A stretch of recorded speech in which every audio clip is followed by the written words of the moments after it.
educação básica ela passa por um processo. Como as pessoas estavam fora dessa escola, como as pessoas estavam fora da sociedade, né? Se a gente for pegar lá dos tempos mais remotos, até o conceito que é usado nessa época para as pessoas, ele exclui. Então, era sempre com o que a pessoa não tinha. Então, era incapaz, os defeituosos, sempre termos que diziam que para aquele momento a pessoa não servia para nada. A sociedade é para todos e todos têm que caber nela, independente de características individuais. Quando a gente fala em educação inclusiva, a gente tem que pensar, então, o direito que a pessoa tem de estar dentro da escola. Eu sempre digo que é o direito de entrada, permanência e terminalidade. Então, a inclusão ela vem da integração, né? Um conceito que a Manton trabalha muito, que as pessoas estavam do lado de fora, tem que estar do lado de dentro. Ok, isso é incluir? Não, isso é colocar lá, integrar. Então, é o famoso coloca lá e se vira nos 30, e que é a parte mais difícil. Então, olha, ele está na escola, mas não tem uma rampa de acesso. Ele está na escola, mas ele é surdo, não tem um intérprete. Ele está na escola, ele é cego, mas não tem o material em braille. Ele é deficiente intelectual e não foi feita adaptação nenhuma, mas ele está dentro da escola. Isso é integração. A partir do momento que os dois lados passam a se movimentar e buscar adaptações, aí sim a gente faz o movimento da inclusão. Então, não é só a escola que tem que adaptar, né? Mas quem também está sendo incluído tem que fazer seu movimento.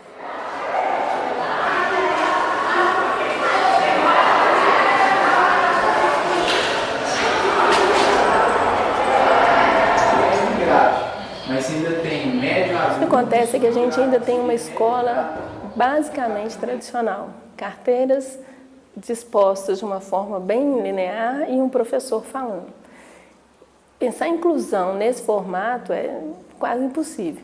Hoje a gente tem professores que têm conseguido pensar novas possibilidades, de até a organização da sala, de pensar em trabalhar com grupos, trabalhar com temas, trabalhar com ajuda mútua, com alunos tutores, e isso tem dado um resultado muito bacana. Isso transforma a nossa percepção de mundo fechado, assim, de o meu mundo é esse, e eu começo a ver as pessoas de uma outra forma, né? Todas as pessoas, eu começo a enxergar que a nossa igualdade é a nossa diferença, né? Que diferente não é simplesmente o outro que é deficiente, que diferente somos todos nós, e é isso que nos torna iguais. Eu me lembro de muitos episódios, né? A gente vai se constituindo, professor, né? Porque eu também na minha formação não tive essa discussão, né? Porque até então as pessoas não tinham acesso, as pessoas com deficiência não tinham a lei da inclusão ainda. Então vamos pensar como que esse professor que vai trabalhar na escola inclusiva, como ele está sendo formado, né? Nós ainda temos um processo de formação que ele é desafiador para o estudante, né? O acadêmico, ele chega lá, um professor vem, fala de um conceito, vem, fala de uma disciplina, de outra disciplina, como se fosse um pote, e vai colocando as competências, habilidades, e aí o aluno forma com aquele pote cheio, né? Aquele potão cheio de bolinhas. E aí ele chega na escola com o pote. Ai, meu Deus, agora eu tenho um aluno assim, como é que eu faço? Ai, peraí, deixa eu caçar no meu pote o que eu vou fazer. Porque o nosso ensino superior, ele é segregado, né? Ele é especialista. São professores. Como que eu posso formar um professor inclusivo se os formadores não têm esse conceito? Ok, então eu vou com o meu potinho e vou para a escola. Passei no concurso, vou começar a trabalhar. Ótimo. Enquanto está tudo bem, está tudo igualzinho, todo mundo bonitinho, está ótimo. Mas quando eu chego num ambiente que é culturalmente totalmente diferente do meu, tem uma dificuldade enorme, porque eu vou querer coisas que não são da cultura daqueles alunos, e aí vai se dar um embate. Então, meu primeiro contato na escola com a questão da inclusão, com a questão das pessoas com deficiência, se deu há 3 anos atrás, né, que foi o meu primeiro ano de docência, e no primeiro momento foi um certo choque, assim. A primeira escola que eu trabalhei com pessoas com deficiência, era a escola dos primeiros ciclos do fundamental, então era crianças menores, diferente do contexto em que eu estou inserido hoje. E eu tinha estudantes PCs cadeirantes. E aí aquilo, eles tinham a acompanhante, né, a estagiária que era acompanhante, que a rede de contagem tem um acompanhante para cada estudante com deficiência, mas às vezes eu não sabia como lidar, né? Eu planejava uma aula para a turma, mas, poxa, aquele estudante, como que ele vai fazer, aquilo começou a me deslocar para outro espaço, porque uma coisa, até então não tinha tido experiências coletivas, né? Eu tive experiências coletivas só com pessoas com deficiência, eu não tive experiências da inclusão de uma pessoa com deficiência no ambiente escolar do ensino regular. E isso foi muito difícil, assim, no primeiro momento. A nossa atendente de AE aqui na Escola Adâmaris, ela sempre tenta passar na reunião de professores, né, para dar orientações gerais para a gente sobre algumas coisas. Quem é esse auxiliar de inclusão? Diferente do cuidador. O cuidador é aquele que vai trocar fralda, que vai dar um banho se precisar, que vai dar comida, vai fazer higienização. Mas o auxiliar, o apoio de inclusão, ele é da turma, não é do aluno. Muitos pais têm esse conceito errado, né? Muitos professores também têm. E na hora que dá trabalho, não dá uma volta com ele. Na sala de AE, ele acontece individual, tem um horário específico, né, dependendo do estudante. É no contraturno, então quem estuda de manhã nós atendemos à tarde, quem estuda à tarde atendemos de manhã. Ele não pode ser feito durante o horário de aula, porque estaríamos tirando o menino, né? Então seria uma forma de excluí-lo. Por isso ele é feito no contraturno. Os atendimentos têm em média de 1 hora, dependendo da deficiência, no caso da visual, os cegos precisam de mais orientações. Então nós trabalhamos braille, a orientação e mobilidade, trabalhamos as adaptações tecnológicas, então eles precisam de um tempo maior.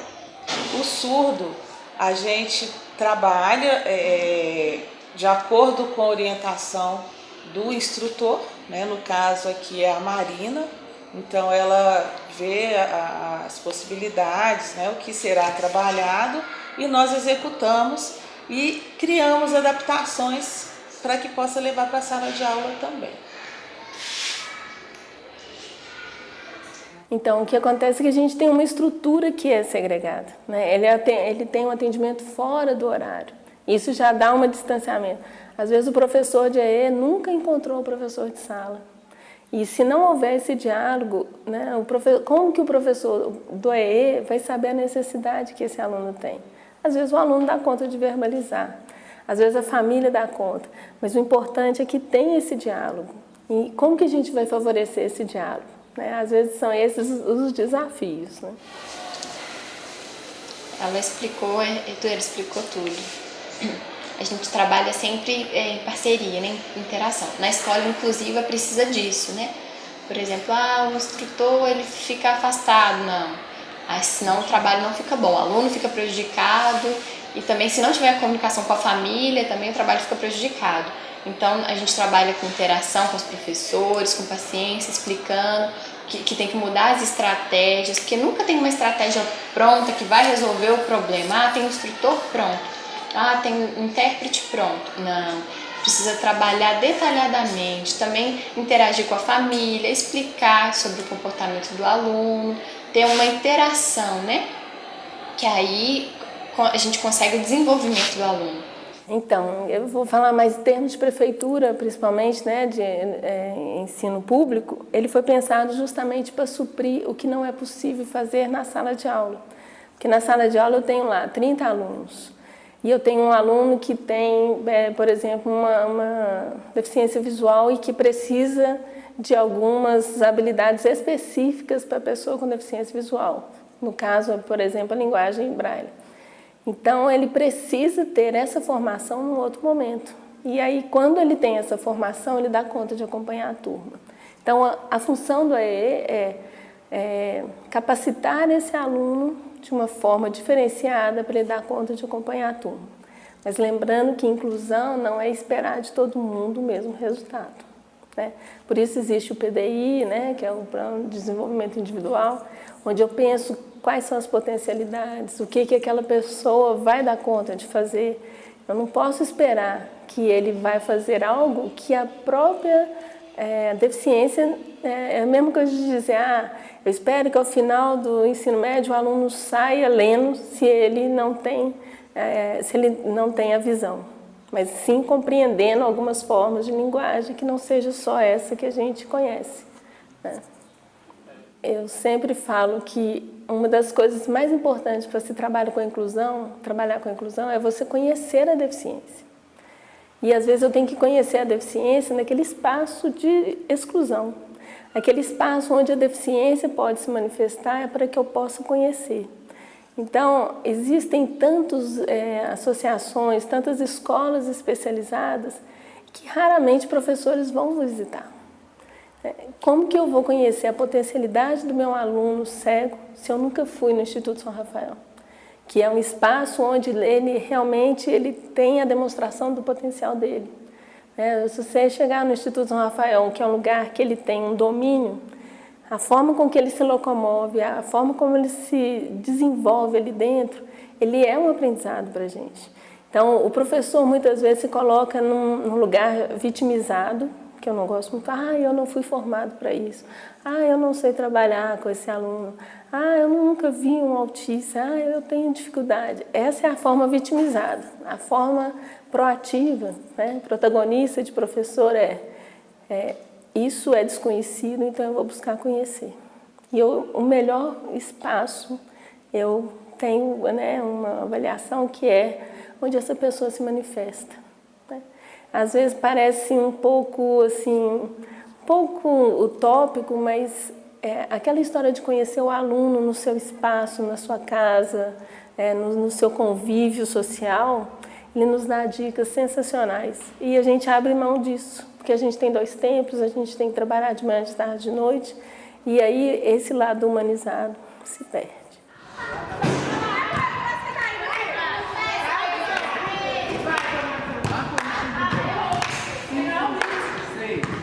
7 e 8. Olá! Olá! Passa tua testagem tão bem, toma bobagem tão bom, você me não conhece.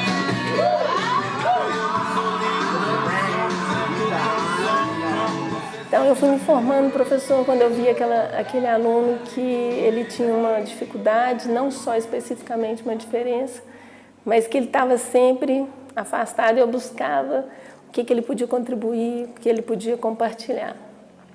E isso foi formando um conceito de diversidade. E esse conceito de diversidade, ele nos ajuda a ter um olhar para todos. E às vezes eu me sentia muito incomodada quando às vezes em conselho de classe, um aluno que tinha espectro autista, o professor de literatura só conseguia ver que ele arrancava cabelo, porque ele tinha dificuldade nas metáforas. E o professor de física, por sua vez, só via a habilidade de solução de problemas. E aí eu sentia naquele conselho de classe o aluno esquartejado, né? Não, ele é muito bom em física, ele é péssimo em português. E, na verdade, ele tinha muito mais do que isso. Ele tinha um processo ali dentro daquela turma onde ele dialogava, ele tinha saberes, ele desenvolveu uma habilidade muito bacana de trabalhar o xadrez, ele desenvolveu uma habilidade de ser goleiro, que ele tinha movimentos rápidos e precisos. Então, quando a gente permite um ambiente onde permite que essas potencialidades apareçam e dialoguem com os outros, a gente está promovendo a inclusão. Sem que seja assim, hoje eu vou dar uma aula pensando na inclusão, mas ela vai se formando. Mas a gente vê muitos professores focados apenas em uma parte da pessoa, né? Como se ele fosse só aquele pedaço. Não, ele é o aluno de física, ou ele é o aluno de português que não dá conta de compreender uma metáfora. A gente poderia potencializar isso. Primeiro é um desafio professoral, assim, de carreira mesmo. A primeira questão é o tempo docente que a gente não tem para estar articulando, para estar conversando, porque o projeto interdisciplinar, a educação inclusiva para mim, ela vai além da questão da deficiência, da inclusão das minorias, da inclusão do sujeito que não está, né? Então, quando eu penso questões transversais como gênero, como raça, como sexualidade, poxa, a gente não tem tempo de conversar isso entre os professores. Às vezes tem professores que estão fazendo trabalhos bacanas e que eu poderia estar junto com ele ali articulando alguma outra questão que faz mais sentido para o estudante, mas eu não tenho tempo às vezes de fazer isso com ele. Às vezes eu estou tão cansado, estou preenchendo notas, estou com diário, estou com a burocracia escolar que eu não tenho motivação para fazer isso, né? E esbarra também na questão da formação. A gente é limitado em várias coisas. Muitas das coisas que eu fui aprender sobre a deficiência, sobre o cuidado, sobre qual é o tipo de deficiência, eu fui aprender aqui na escola mesmo. No dia a dia, conversando com esse estudante, né? Isso eu não tive, até porque a graduação é a formação inicial, a formação é contínua, todo dia eu estou aprendendo, a graduação não dá conta disso, né? Acho que nem deveria dar conta, né? Se a gente achar que o que a gente aprendeu lá é suficiente, a gente não vai dar conta do contexto. Então, minha dica tratando-se especificamente da deficiência, conheça essa deficiência, conheça esse ambiente desse aluno social fora da escola. Traga a família para perto. Hoje eu tenho conhecimento de autismo que foi estimulado por uma mãe de um aluno que eu tenho ainda, né, que ele ainda é meu aluno. É o tempo todo desafiando, né, desafiando sai do seu lugar. Sai desse lugar de, eu não sei, é muito difícil, e vão para o combate. Então, conhecer esse espaço, conhecer essa família, promover uma motivação dessa turma, que seja um projeto da turma e não o aluno projeto. Eu vejo muito isso, sabe? Não. Tem professor que acha que está incluindo assim, demais, né? Eu tenho um aluno que eu fiz isso para ele, que eu fiz isso para aquele, e os outros 29 se perderam. O sucesso escolar está diretamente ligado ao que eu planejo para aquele aluno. E eu só vou ter um sucesso se eu souber planejar equiparadamente o que ele dá conta de produzir. Porque se eu tenho uma expectativa muito acima, vai gerar insucesso. Se eu tenho uma expectativa muito abaixo, vai gerar desmotivação. Então, é a sensibilidade de perceber até onde eu dou conta e pensar de formas diferentes. Eu fico muito incomodada quando eu chego em escolas que ainda continuam com aquela estrutura tradicional, né? Os próprios prédios, a sala de aula, aquelas carteiras, onde aquele aluno que ele tem uma diferença, ele está colocado ali, todo mundo igual, mas ser incluído não é colocar todo mundo igual, mas é considerar a sua diferença para que ele chegue à igualdade. Então, é uma experiência que eu acho legal para passar para vocês. Quando eu entrei aqui na escola, eu estava nervosa, né? Ansiosa, como que eu vou trabalhar? Eu sozinha, né? Não tinha intérprete. Por quê? O aluno ele não é fluente ainda em Libras, então eu primeiro preciso ensinar ele Libras. Quando ele for fluente, aí chama o intérprete. Toda escola inclusiva tem direito de ter intérprete e instrutor, mas aqui é diferente por causa disso. E eu fiquei assim, como que eu vou trabalhar? E também não conseguia me comunicar com o professor, só conseguia conversar com a professora. E dentro da sala eu trabalhava com adaptação e eu aprendi muito com ela, porque a gente era unida, a gente tinha essa interação. E depois eu comecei a ver ele, não parei de sentir dó, eu pensei, ele é capaz. Aí eu comecei a trazer atividade, e puxar a orelha, e chamar a mãe, conversar, e pedindo ela para me ajudar, para explicar para a mãe. E assim a gente começou a acreditar que ele era capaz e ter amor e acreditar que no futuro dele, não importa se ele vai ser perfeito ou se vai ser o melhor, não. Mas o meu trabalho eu faço da melhor maneira possível. Os outros professores, começamos a ver o desenvolvimento dele. Já tem 3 anos já que a gente está trabalhando e ele já está, a gente já está fazendo ele conversar o básico já. E até a mãe dele também está aprendendo Libras. Os alunos da sala, alguns sabem se comunicar com ele, até alguns professores sabem também se comunicar, os diretores, então eles sabem pelo menos o básico, bom dia. Então, assim, o que o profissional precisa fazer? Reclamar, desanimar, eu não consigo? Não. precisa descobrir a potencialidade do aluno e desenvolver. Então, e hoje eu me sinto muito feliz, mas eu vou parar? Não, eu vou continuar meu trabalho. Então aqui é uma escola inclusiva, para mostrar que o aluno surdo ele não está abaixo, ele é incluído, e melhorar a inclusão assim. Não adianta, o professor não inclui sozinho, a turma não inclui sozinha e o aluno não se faz incluído sozinho também.